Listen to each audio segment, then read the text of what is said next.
Bonjour à tous et bienvenue sur ce nouveau plateau Actu Environnement. On s'intéresse aujourd'hui aux Gilets jaunes. Le mouvement a commencé en novembre, avant même la hausse des taxes sur les carburants. Ces taxes sont accusées de plomber le pouvoir d'achat des ménages. La contribution climat-énergie en a fait les frais. Elle a été annulée seulement après 3 ans d'existence. Alors est-il encore possible de mettre en place une fiscalité écologique en France? Pour répondre à cette question, nous recevons Mathieu Orphelin. Bonjour. Bonjour à vous. Vous êtes député La République En Marche du Maine-et-Loire. Face à vous, Christian Depertuis. Bonjour. Bonjour. Vous êtes économiste et spécialiste du climat et ancien président du Comité pour la fiscalité écologique. Avant de commencer le débat, nous avons pris la température sur le terrain lors de l'acte 9 des Gilets jaunes. Regardons ça en images.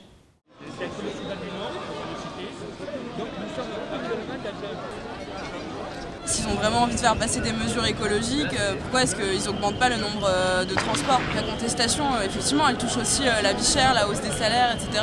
Mais en fait, il s'agit d'une contestation d'un système qui, effectivement, aussi nuit à l'écologie.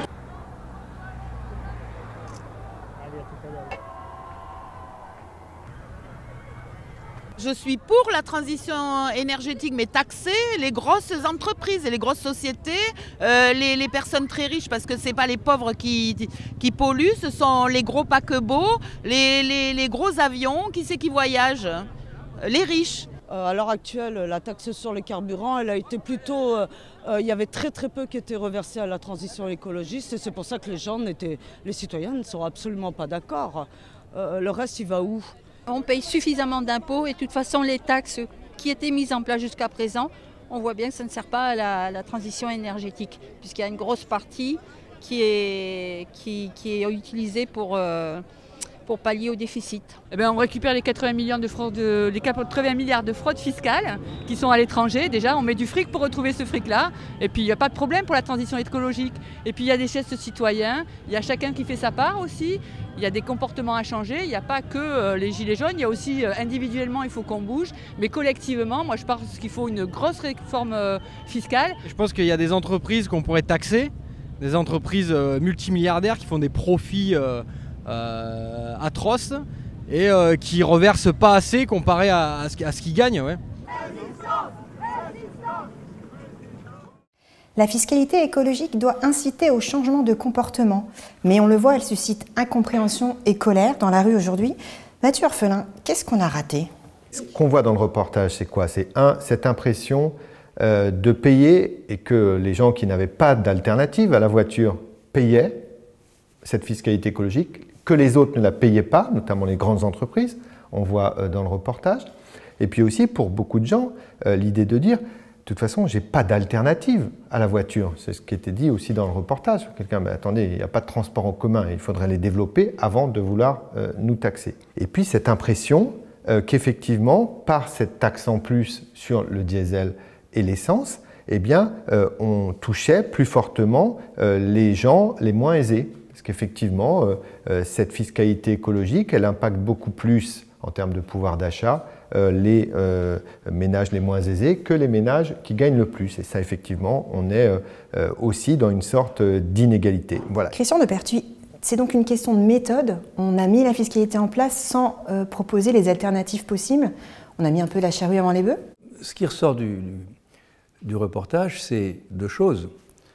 La première, c'est qu'il y a un sentiment d'injustice parce que, et c'est très bien dit par une personne, on taxe assez fortement les carburants pour les véhicules automobiles, mais on ne taxe pas le transport aérien, on ne taxe pas le transport des bateaux, notamment des croisiéristes.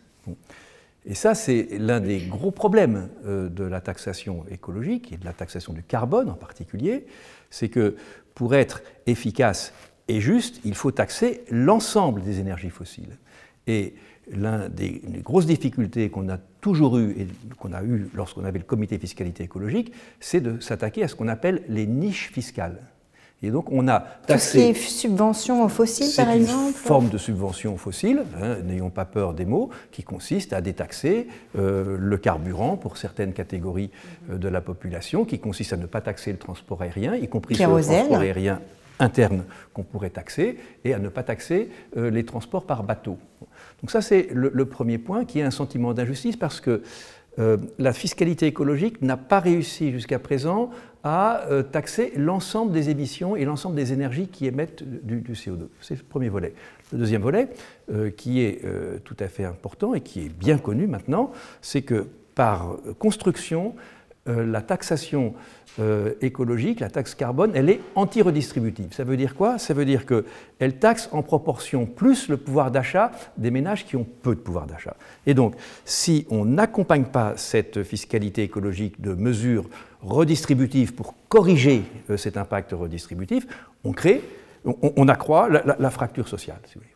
Donc je crois que ce sont les deux volets importants, taxer l'ensemble des énergies fossiles et utiliser une partie de cette taxation écologique pour redistribuer. Alors, est-ce que le gouvernement a essayé de le faire? En partie, puisqu'il y a le chèque énergie. Parce que c'est quand même des choix politiques. Ceux qui étaient au gouvernement n'ont pas fait le choix de généraliser la fiscalité carbone à tous les carburants. Donc, Mathieu Orphelin, aujourd'hui, est-ce que ces politiques en prennent conscience? Est-ce qu'ils peuvent aller plus loin? Je crois qu'il y a un certain nombre de fondamentaux qui doivent être mis en place pour que la fiscalité écologique elle soit juste et donc elle soit acceptée. Il y a le fait qu'elle doit être concertée avec l'ensemble des acteurs et aussi, pourquoi pas, avec les représentants des citoyens. Il faut qu'elle soit progressive, c'est ce qui avait été cette trajectoire de la taxe carbone qu'on avait décidé qui avait été imaginée au quinquennat précédent, mais qu'on avait décidé de poursuivre et d'augmenter un petit peu sur les prochaines années. Et puis, il faut aider les ménages les plus exposés ou les acteurs les plus exposés à changer de mode de déplacement pour le cas de la mobilité. Et effectivement, est-ce que les mesures d'accompagnement étaient suffisantes? Sans doute que non. D'où les mesures annoncées par le gouvernement mi-novembre. On y reviendra tout à l'heure. On y reviendra, augmentation du chèque énergie et meilleur accompagnement des classes moyennes et des classes modestes sur le changement de véhicule. Christian Depertuis, dans une tribune publiée sur Actu Environnement, vous avez écrit « L'année dernière, les hausses de fiscalité énergétique étaient passées comme une lettre à la poste lors du débat budgétaire. » Qu'est-ce qui a changé aujourd'hui, en un an? Le prix du pétrole. Si vous voulez, c'est très clair. Hein. La taxe sur les carburants, ça a été la goutte qui a fait déborder le vase. Mais le renchérissement des carburants est aux 3/4 imputable à la hausse du prix du pétrole. Ça a une implication très importante pour les politiques. Et c'est que à Bercy, on raisonne taux de la taxe, prix du CO2 par carburant, mais le citoyen, lui, ce qu'il voit, c'est le prix de l'énergie. Oui, le prix qui à la pompe. Au moment où il fait son plein, il voit combien il paye.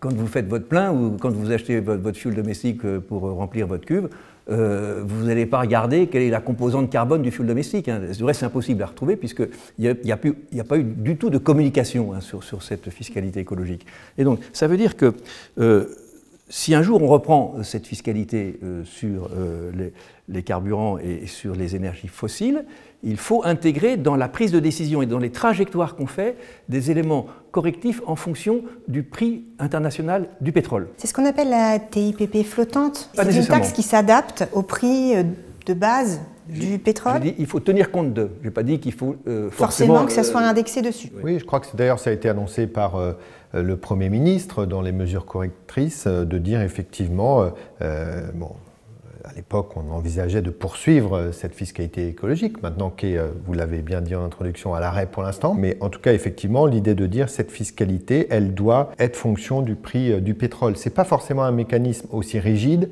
et aussi compliqué que la TIPP flottante qui avait été essayée plusieurs mois en France et qui avait été assez vite abandonnée car pour quelle raison ? Au final elle avait très peu fonctionné et ça avait fait plutôt perdre de l'argent au gouvernement, mais effectivement, en tout cas c'était un mécanisme assez rigide qui liait fondamentalement le montant de la taxe au prix des énergies fossiles. Mais donc ça peut être une appréciation politique année après année, où on voit effectivement où on en est en moyenne par exemple sur le prix du pétrole et qu'on adapte l'évolution de la fiscalité écologique. Alors vous avez évoqué tout à l'heure l'idée de communication.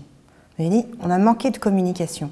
Est-ce que justement la taxe carbone reste un débat de députés lors de la loi de finances et ne sort pas assez dans le débat public pour expliquer aux citoyens que les énergies dans leur globalité vont augmenter et qu'il va falloir changer de ses comportements, ses consommations.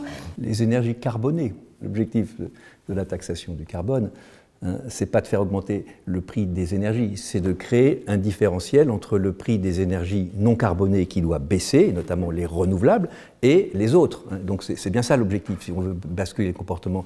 Après, il y a une question de rythme et de tempo qui est très importante. Et ce débat-là, il reste majeur, parce que si on veut être dans les clous de la transition énergétique, on n'a pas beaucoup de temps. Et je rappelle que le résultat le plus direct de la baisse du prix du pétrole qu'on a connu à partir de 2014, c'est qu'on a réaugmenté les émissions de gaz à effet de serre en France en 2015, en 2016 et en 2017. 3 années consécutives. Face à cette fronde des Gilets jaunes, qui dure maintenant depuis 2 mois, le gouvernement a reculé face au mouvement. Il a annulé les hausses de taxes qui étaient prévues au 1er janvier et a annoncé des mesures d'accompagnement. Extension du chèque énergie, doublement de la prime à la conversion pour les véhicules et report du durcissement du contrôle technique en juillet, alors qu'il devait rentrer en vigueur en janvier. Mathieu Orphelin, le gouvernement a-t-il eu raison de reculer ? Oui, je crois qu'il n'y avait pas d'autre solution. Au moment où on était vraiment dans ce début de crise aiguë des Gilets jaunes, on était sur cette colère, ces colères qui s'exprimaient. Et je le redis, il n'y avait pas que cette question finalement du prix à la pompe ou du prix des énergies. C'est beaucoup plus large. C'est le pouvoir de vivre, pour utiliser la formule de Laurent Berger, le patron de la CFDT. C'est simplement, moi, les Gilets jaunes, j'en ai reçu dès leur première mobilisation. Ils nous disaient, vous savez, c'est juste qu'on n'arrive plus à vivre, on arrive juste à survivre. Et donc on était dans cette montée des tensions qui fait qu'effectivement, à ce moment-là, je crois que même pour les partisans de la fiscalité écologiste, eh bien, effectivement, on ne pouvait plus continuer comme ça. Et je crois que le gouvernement a eu raison de faire une pause dans cette fiscalité, parce que de toute façon, c'était la seule solution à ce moment-là. Les mesures qui ont été proposées, certains estiment qu'elles ne concernent que les plus modestes et finalement elles ne vont pas aider les gens à acheter une voiture électrique ou à rénover leur appartement. Du coup, le rééquilibrage a-t-il été suffisant ou est-ce qu'il va falloir réfléchir à autre chose ? Moi, je pense qu'il faut accompagner mieux les Français dans cette transition écologique. Effectivement, il faut qu'on aide tous les Français qui en ont besoin, et j'inclus les classes moyennes là-dedans. Il faut qu'on les aide plus à s'engager dans la transition écologique. Quels sont les dispositifs qu'il faut mettre en place? Ça va être dans le grand débat, à la fois pour la mobilité, mais aussi, je pense, pour la rénovation énergétique des bâtiments, où on n'est pas du tout au bon rythme, où là, aussi bien pour les classes moyennes que pour les Français les moins aisés, on peut simplifier, on peut aider mieux, on peut avancer l'argent du crédit d'impôt, des choses comme ça. Il y a plein d'idées fortes. Il faut vraiment qu'on change la donne. C'est des idées qui circulent quand même depuis longtemps maintenant. Il faudra peut-être passer à la mise en œuvre. Oui, depuis le Grenelle de l'environnement. Moi, oui. j'étais rapporteur du Grenelle sur la rénovation énergétique. On était déjà sur les objectifs de 500 000 rénovations lourdes à faire par an. Aujourd'hui, on n'y est toujours pas. Je crois qu'effectivement, on a besoin d'un électrochoc des politiques publiques sur ces questions-là. Effectivement, vous avez raison de rappeler qu'on ne découvre pas toutes ces questions-là aujourd'hui. Mais simplement, il y a une inertie, il y a une complexité des dispositifs d'aide. Il faut un bac+5 pour s'y retrouver. Donc tout ça aussi, c'est des choses... Et encore, c'est des choses... Donc on est avec beaucoup d'aide, mais très compliqué, et parfois des blocages identifiés depuis 10 ans. Quand on sait que beaucoup de ménages ne font pas les travaux tout simplement parce qu'ils ne peuvent pas avancer le montant du crédit d'impôt, eh bien, on se demande pourquoi effectivement on met autant de temps à prendre une mesure qui s'impose, simplement avancer pour les classes moyennes et les ménages modestes le crédit d'impôt. Il y a plein de blocages comme ça, les solutions elles sont là, il faudra, j'espère qu'elles sortent du grand débat.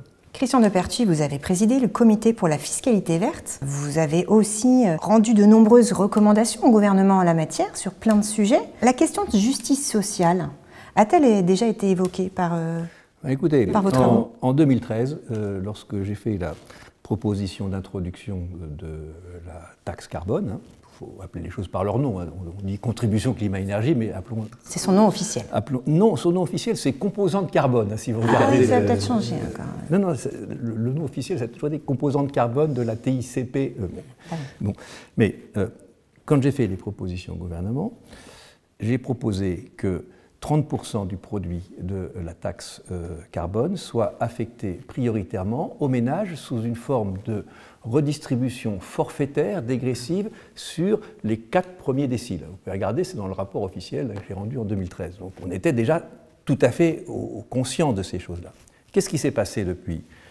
on a mis en place la contribution climat-énergie, appelons-la comme ça, je vais avoir la politesse de la personne invitée. Et puis Bercy a pris le truc en main, de façon assez incroyable, hein, parce que c'est extraordinaire. Je ne sais pas sur quelle base les députés discutent, mais c'est très compliqué hein, d'avoir une transparence hein, sur le mode de calcul enfin, tu confirmeras, des différentes taxes de l'énergie. Bon. Et la partie redistributive, eh ben, elle est un peu restée dans les cartons. Et puis on a ressorti après le chèque énergie. Mais le chèque énergie, ce n'est pas du tout une redistribution forfaitaire, dégressive, avec de l'argent. C'est un bon d'achat. Pour payer les factures d'énergie. Et lorsque vous utilisez votre chèque énergie pour acheter votre fioul, eh ben, c'est même une subvention à l'énergie fossile. Oui. Bon. Donc en réalité, il y a une espèce de dérive. Bon, je ne dis pas que si on avait adopté le dispositif que j'avais préconisé, il n'y aurait pas eu de tension. Ça aurait pris quelle forme du coup? Eh ben, moi personnellement, je pense que, et c'était dans la vidéo qu'on a vue tout à l'heure, il faut intégrer la fiscalité écologique dans une réforme fiscale plus globale. Il me semble qu'il y a un élément très important qui est l'incroyable complexité des mécanismes d'aide en tout genre. Il y en a pour l'énergie, il y en a pour l'alimentation, il y en a pour l'habitat, il y en a de partout. Moi, je pense qu'une proposition extrêmement intéressante, ce serait de rebasculer toute cette fiscalité, tous ces systèmes d'aide dans un mécanisme beaucoup plus unifié qu'on appelle le revenu minimum universel. Et qu'on réintroduise la légitimité de l'imposition directe, que ce soit une imposition directe sur les revenus et sur les hauts revenus, et que ce soit aussi un système qui donne du pouvoir d'achat à ceux qui en sont exclus, soit provisoirement, soit plus dramatiquement quand c'est récurrent, si vous voulez. Un système du coup beaucoup plus simple, bien sûr, cohérent et homogène. Et on a absolument besoin de ça, parce qu'on ne va pas y arriver sinon. Et l'autre point que je crois très important, c'est que si vous regardez dans beaucoup de pays occidentaux, le refus de la taxe, il n'est pas que chez les Gilets jaunes en France. Hein. On le retrouve partout. On le retrouve aux États-Unis avec d'autres formes d'extrémisme. On le retrouve partout en Europe, même en Europe du Nord, en Suède. Ah, et pourtant, le pays est connu pour avoir mis sa réforme, enfin pour avoir fait sa réforme globale. Le consensus global de la classe politique suédoise sur la taxe carbone est en train d'être mis en cause par qui? Par la montée du mouvement populiste d'extrême droite. Vous voyez, donc tout ceci se tient. Même chez les plus exemplaires, voilà. La situation passe. Je pense qu'il faut réhabiliter l'imposition directe. Tant qu'on ne va pas... Qu'est-ce qui fait de la redistribution? C'est l'imposition directe. Et si on ne réhabilite pas l'imposition directe, à la fois sur les tranches de revenus qui doivent payer l'impôt, moi je paye un impôt direct relativement conséquent, j'en suis content, parce que ça veut dire que je gagne de l'argent, et celui qui ne gagne pas d'argent, il a droit à une aide publique. Et je pense que ça, c'est un point absolument essentiel. Et donc moi j'ai toujours dit que le chèque énergie, c'est une cote mal taillée, c'est un moindre mal. Avant, c'était pire, c'était les tarifs sociaux, c'était encore pire. Mathieu Orphelin, quand il y a les débats à la loi de finances au sein de l'Assemblée, sur quelles données vous vous basez du coup? Comment vous arrivez à avoir une vue d'ensemble de toute la fiscalité? Non, mais on a quand même beaucoup de documents, et là, cet accroissement de la fiscalité écologique était connu des députés. On travaillait dessus, l'augmentation de 2 milliards par an, 2,5 milliards, peut-être un peu plus certaines années, effectivement, ce qui permettait aussi le bouclage macroéconomique, parce qu'à côté, on avait la baisse des charges sur le travail à financer, et donc une partie de la fiscalité écologique, c'était même annoncé dès le projet électoral sur lequel on a été élu, allait servir à ça d'ailleurs, on le reproche aujourd'hui. Oui, on voit, et je crois que c'est pas normal que la taxe, que la fiscalité écologique finance autre chose que la transition écologique. Je crois que c'est important d'entendre ça. Alors, ça ne peut pas financer 100% la transition écologique, parce que dans ce cas-là, c'est la définition même d'un impôt en plus. Hein. Donc en tout cas, il faut se méfier des approches trop simplistes. Mais les valeurs que ça représente, les montants, il y a quand même moyen d'en affecter une partie. Alors, il y en a déjà une partie qui était affectée, ça c'est clair. Et chacun peut triturer les chiffres pour montrer que ça finance rien ou que ça finance 100%. C'est pas très transparent quand même. Non, mais je suis d'accord. Le compte d'affectation spéciale, il est quand même assez bizarroïde. Oui, effectivement, le compte d'affectation spéciale, il est assez bizarroïde. C'est quoi? Rappelez-nous ce que c'est que ce compte d'affectation spéciale. C'est un compte à part sur lequel vont un certain nombre de recettes et de dépenses, mais on a bien vu là en fin d'année, en projet de loi de finances rectificatif, qu'il y avait effectivement quelques dizaines de millions d'euros qui étaient repassés de ce compte d'affectation spéciale au budget de l'État. Attention au discours trop simpliste pour dire 100% de la fiscalité écologique doit aller au financement de la transition, parce que par exemple, ça veut dire que du coup c'est 0% pour l'accompagnement social ou 0% pour financer d'autres politiques publiques. Donc il faut plus de transparence. Alors est-ce qu'une réforme fiscale globale est-elle possible, est-elle faisable, envisageable? Ce serait génial de pouvoir arriver très rapidement au point d'arrivée que nous donne Christian de Pertuis, avec cette imposition idéale. Et moi, je suis évidemment très sensible à ce que vient de dire Christian de Pertuis. Maintenant, on part d'un système construit par brique, oui. hyper compliqué, dans lequel d'ailleurs les niches fiscales ont encore une place prépondérante et assez incompréhensible pour les gens. Effectivement, l'exemple sur la taxation du transport aérien, au moins pour les vols intérieurs, ou de la taxation des émissions des paquebots et autres. Les gens s'interrogent pourquoi eux sont exemptés. Ils n'ont pas toutes les cartes en main pour comprendre... Voilà, ça n'est plus acceptable en tout cas, et tant mieux, parce que ça veut dire qu'on va avoir sur ces politiques d'une plus juste taxation écologiste, eh ben, on va avoir le soutien maintenant des citoyens, ce qu'on n'avait pas forcément il y a 5 ou 10 ans. La question c'est, est-ce que le Big Bang est possible ou pas? Parce que si on ne fait pas le Big Bang, du coup on ne fait jamais. Parce que c'est tellement compliqué que si on y va par petites touches, c'est impossible. Donc je pense qu'il faudrait trouver les leviers par lesquels on peut changer quand même assez fortement. Oui, il faut pouvoir quand même prendre par un certain... Enfin, par quel bout on va prendre le... Je voudrais dire un mot quand même sur la question de l'usage de la taxe carbone, parce que c'est pas si simple. Hein. Le problème, c'est qu'on ne peut pas dépenser 3 fois le même euro. Et en réalité, chaque fois que vous avez 1 euro de taxe verte ou de taxe carbone, vous avez 3 usages possibles. Le premier usage, c'est celui qui, souvent, dans les citoyens, est le plus logique, c'est de la fiscalité verte, ça doit donc financer le vert.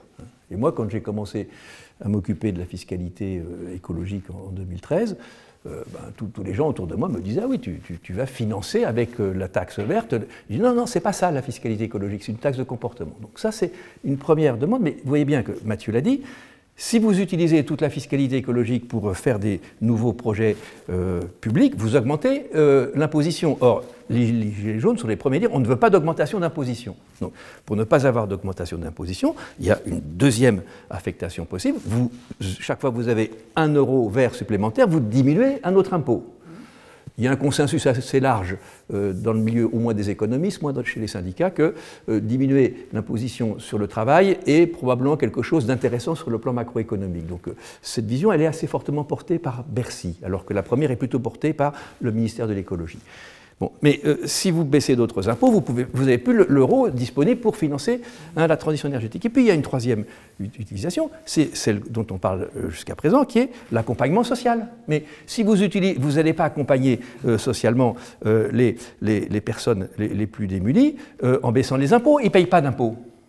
Donc ça veut dire qu'il faut augmenter des formes de subventions ou d'aide. Donc vous avez quand même un choix politique compliqué à faire du fait que si vous ne voulez pas mentir aux citoyens, parce que il ne faut pas non plus faire croire qu'on peut simultanément baisser les impôts et augmenter les services publics. Hein. Vous voyez qu'on peut dépenser... Donc, si on ne veut pas mentir aux citoyens, il faut faire certains arbitrages entre ces 3 usages possibles, baisser d'autres impôts, financer la transition écologique, faire de l'accompagnement social. Et on ne peut pas faire la même chose avec... On ne peut pas faire les 3 en même temps. Alors pour terminer cette émission, j'aimerais qu'on aborde le sujet du débat national qui a été lancé par le gouvernement. Plusieurs questions sont sur la table. Comment finance-t-on la transition écologique? Comment rend-on les solutions concrètes accessibles à tous? Quelles sont les solutions les plus simples et les plus supportables sur un plan financier? Vaste chantier. Mathieu Orphelin, qu'attendez-vous de ce débat?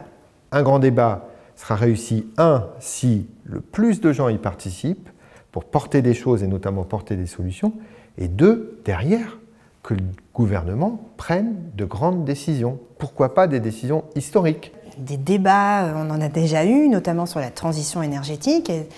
On a interrogé les citoyens sur ce qu'ils voulaient comme transition énergétique. On aurait dû les écouter à ce moment-là, parce que le rapport... Oui, parce que le rapport, il est très clair. Le groupe des 400 citoyens qui ont été triés sur le volet pour représenter la population, le bilan était clair. Ils voulaient de la transition écologique et énergétique, oui, mais justice équilibrée, justice sociale, accompagnement. Et là, il y avait déjà des signaux. Oui, mais qui n'ont pas été entendus. Hein, on va pas tourner autour du pot. Hein, alors, est-ce que ce qui va ressortir du débat là, en le tout cas, sera aujourd'hui ? Le gouvernement et le président de la République ont rappelé la semaine dernière qu'effectivement, il sera tenu compte de ce qui s'est dit dans le débat et que ça amènera à des politiques nouvelles. Donc ça ne veut pas dire gommer tout ce qu'on a fait depuis 18 mois, mais ça veut dire, moi j'espère, parce que sinon, je peux vous dire que si sur la vie quotidienne, si sur se déplacer, se loger, si sur la démocratie, si sur la fiscalité, il n'y avait pas de grandes décisions qu'en sortait, ben je peux vous dire que la situation, elle sera encore plus dure dans 3 mois qu'elle l'est aujourd'hui. Question de Pertuis, les questions du débat sont quand même très ouvertes. Hein. Les solutions que l'on demande aujourd'hui aux Français de mettre sur la table, elles ne sont-elles pas déjà connues ? Les experts ont déjà travaillé sur ces sujets, comme le comité. Il faut se méfier un peu des experts parfois, hein, qui ne voient pas toujours tout. Bon. Moi, je pense qu'il y a dans ce qui se passe aujourd'hui la question de la justice sociale que les économistes appellent verticale, hein, entre ceux qui gagnent plus et ceux qui gagnent moins. Mais il y a un volet territorial et géographique qui est très important. Et donc moi, je pense que l'un des leviers qu'on a vraiment raté, c'est le levier des territoires et des relais territoriaux. Lorsqu'on fait un plan climat territorial, on s'aperçoit que c'est pas dans les cabinets ministériels, qu'on soit à Bercy ou à Boulevard Saint-Germain à l'écologie, ça change rien. C'est pas de là qu'on voit les solutions concrètes, on les voit sur le terrain. On ne va pas trouver les solutions, c'est pas des groupes d'experts qui vont trouver des solutions. Hein. Je peux vous faire un long développement, hein, sur les énergies renouvelables. Ce qui va compter, c'est qu'est-ce qui se passe sur les territoires. Avant de conclure cette émission, une dernière réaction sur le sujet ?